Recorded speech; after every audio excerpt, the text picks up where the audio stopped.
What is going on, guys? Welcome back to another episode of King Customs. For those of you who guys are new to my channel, my name is Ryan, and if you guys are hearing a little hissing noise, it's because I have the propane heater going on in the background, so sorry about that. But today we are going to finish the engine build. I don't know how far we're going to get into it today, but I know for right now I have to torque down those head bolts. So I have all the paperwork that I need right here to follow the instructions on the torquing procedures, as well as we are going to put on the new oil pump and try to get the timing situated correctly, and possibly put on this front cover, grab all the accessories, the sensors, and so we're gonna try to drop it into the car tonight. But let's see what is going on with this engine. So let us get started. So here is the diagram for how we're supposed to do it in the order. Now, the first order of it was at 36 foot-pounds, which is what I just did on the first pass. So it says, retighten the cylinder head bolts 90 degrees in the same sequence as procedure A. Check the paint mark of each bolt, the 90-degree angle to the front. And that's it. So I guess there's only two passes, one at 36 foot-pounds, and then the second time again at 90 degrees. So that's what we're gonna do right now.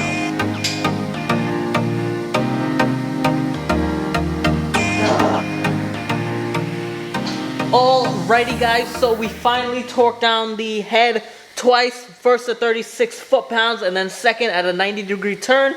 So the head is on secured and tight. We are assured of that. And now the next step is to finally start assembling everything. So I'm going to put on the timing gears, the camshaft, the intake and exhaust camshafts, the oil pump, and so on and so forth to get all this assembled and have this beast fire up.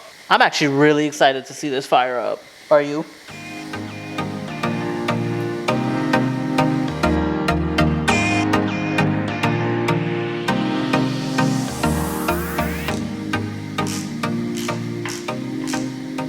Alrighty, so now we are going to put on our oil pump, and of course we got a new gasket with it because why rebuild a motor and just put the same old gaskets? We're going to go new with everything and we're going to get this running, so let's get this started.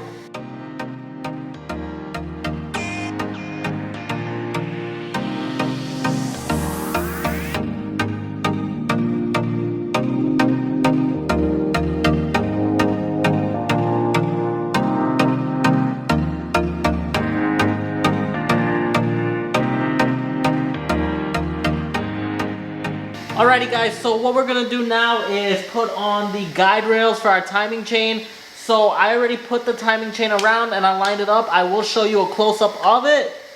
And I already put one of the guide rails on. So I'm gonna show you guys me putting the second one on, and then I'm gonna give you a close-up of what it looks like, and then we'll torque it down.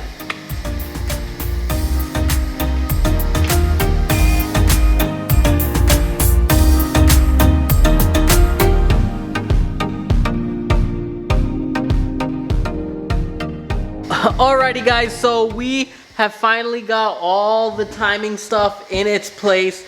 It is correctly timed, and I'm gonna flip the camera and show you guys what was done. I put on the guide rails and everything, and next is going to be the front cover, but I think I'm gonna call it quits for tonight. It's already late, it's like almost 11 p.m. and I am tired. So let me just show you what we got done. So that's in time right there, lines up with the black dot. Center lines up with the black dot.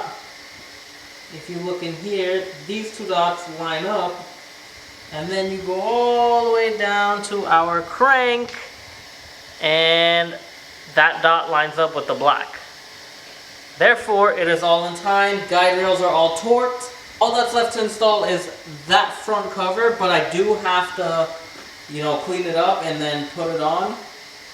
And everything should be done on the front side. So yeah, guys, that is everything. Again, if you're hearing the hissing noise, it's because this has been keeping me warm all day. So that is everything that we have for today on this Toyota engine. I hope you guys enjoyed this video. I don't know if it's quick. I hate saying quick and then I look back and it's like 20-30 minutes. But thank you for enjoying this video. I hope you guys can hit the subscribe button if you're not subscribed, and also make sure you decimate that like button for the YouTube algorithm to help shoot this channel on top. So with that being said, guys, I appreciate y'all watching, and I'll see y'all for part 3.